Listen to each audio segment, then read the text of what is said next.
Hey, how's it going, everybody? Thanks for checking out Exilestate Comics. I'm Justin. Today we're going to be doing Slab and a Story. We're going to be talking about Daredevil issue 295 here. We got it in a 9.4 CGC. This is the older slim case, but still in great shape. There's like a sticker. There was a sticker here at some point that I got to clean off, so we get some sticker residue. But we're going to be talking about this book and why it's important to me. Why did I pick it up as a slab? Alright. Here's the story of Daredevil 295. And why it means something to me. No, I'm just playing. It really does. This is the first Daredevil book I ever picked up. This is the first Daredevil book I ever read. This came in like a pack. Like one of those, 5-issue, 6-issue bundle packs at Walmart back in the day. I think it was like Pedigree or Prestige. I'm not exactly sure the name. Can't remember. But before that, it was mainly just, things I found at spinner racks or grocery stores and stuff back then had comics. So, but it was mainly like Superman, Batman, maybe Avengers, but like mainly Spider-Man, maybe some X-Men stuff. So it's kind of slim pickings. So that was kind of where I just hadn't read a Daredevil. Picked this one up, and it's been off to the races since then. Daredevil's definitely one of my favorite characters. Top 2, if not number 1. It's always like 1A right there. Just depending upon what's going on in my brain at that time. Between like Daredevil and Thor, I guess. So, but this story, just something about it. Of course, I think Ghost Rider being on the cover here definitely had something to do with it. I mean, you kind of can't go wrong. Like, as a kid, I'm like, ooh, that's cool. Right? You just kind of get sucked into, this is awesome. This is awesome. I mean, especially this like awesome splash page. You get like a page in, Daredevil and Ghost Rider jumping in and just beating the crap out of some hand ninjas. So, The Enemy, or Through the Eyes of the Enemy, is the name of this story. Written by D.G. Chichester. Yep. And pencils by Lee Weeks. Lee Weeks. Awesome stuff. This is just like awesome classic Daredevil looking stuff.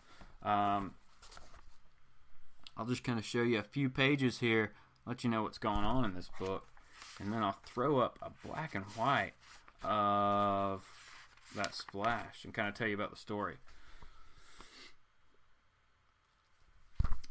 Above and below, dancing and good times. But of course.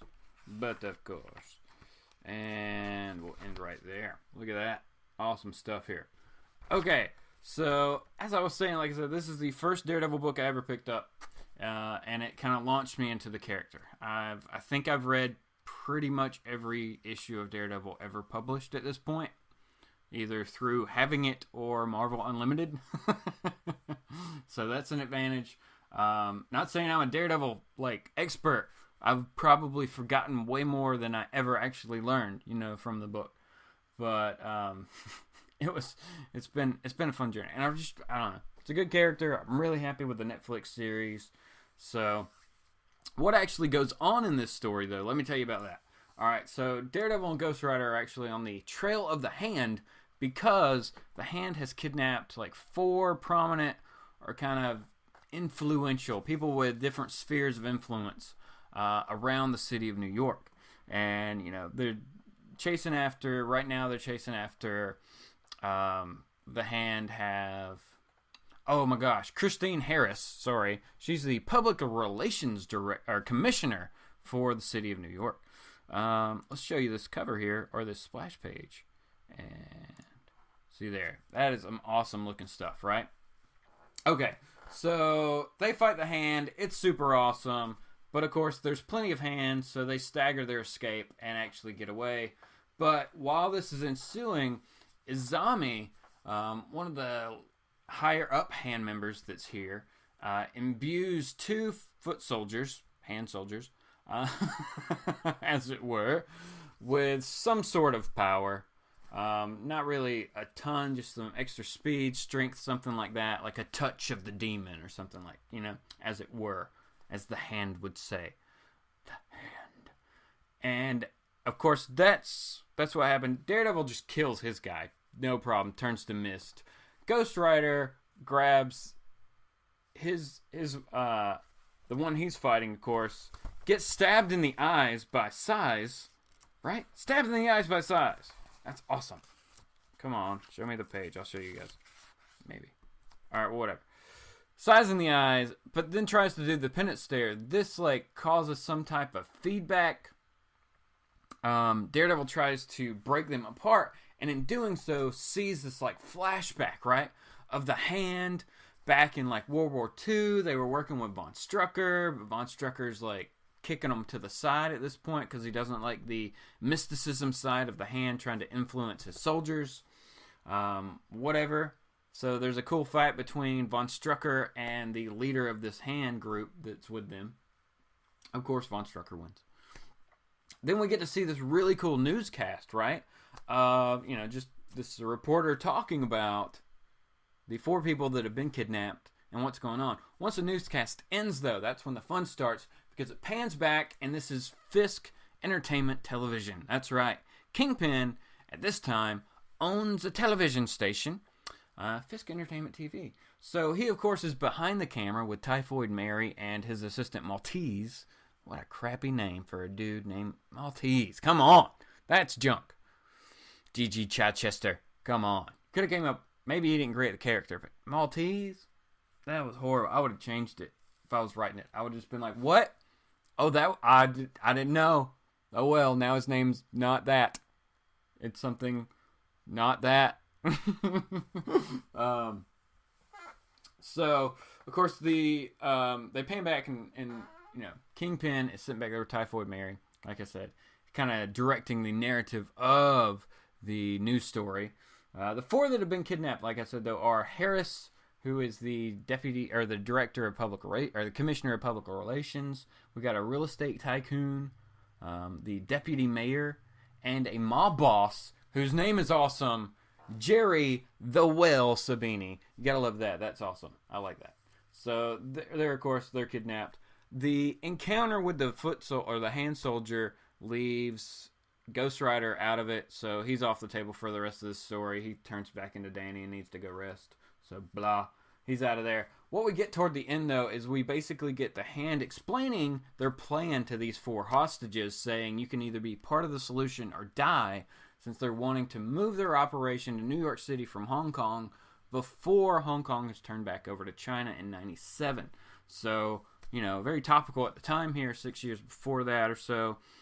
This story was written, but I do remember a lot of news about that going on all the time. I remember movies about that also, about Hong Kong going back to China. So, history lesson there, everybody. They were all concerned about things happening and stuff, and you know what? Nothing really happened. So, at the end, of course, they give these people this impossible ultimatum. Help us or die, basically. And, of course, Daredevil jumps in. So, great, fun story. Especially back then, I thought this was awesome. I've reread this twice here recently, kind of, leading up to this video. So, definitely let me know what you thought of Slab and a Story. We got more slabs. We're going to be talking about them soon. It's kind of what I do. Most slabs I buy, I want to say, all but one have a really good story behind it. The one, it's not a good, it was cheap. So, couldn't pass it up. That's how that goes. But I hope you enjoyed, everybody. I really appreciate you watching. Like, subscribe, do that kind of fun stuff. Check us out on Thursday nights. We're going to be coming back in January for Thursday's Comic Conversation over on JLS Comics. Of course, check out our good friends ComicFrontline. They've got a live show on Tuesday night at 10. They've got great shows and other stuff all throughout the week, so definitely check out their channel. Been on listening to a lot of the live shows lately, like Blast It and Snatch It we're doing last night. That was really fun. 9.2 Crew, the New York Warriors, like everybody's just throwing up great shows. If I didn't mention your show, I'm sorry. I didn't write this part down. But a lot of them, and I'm in the chat in a lot of those, so big shout out to everybody who's always in those chats and things like that. It's a lot of fun with you guys. I really enjoy it, like I said.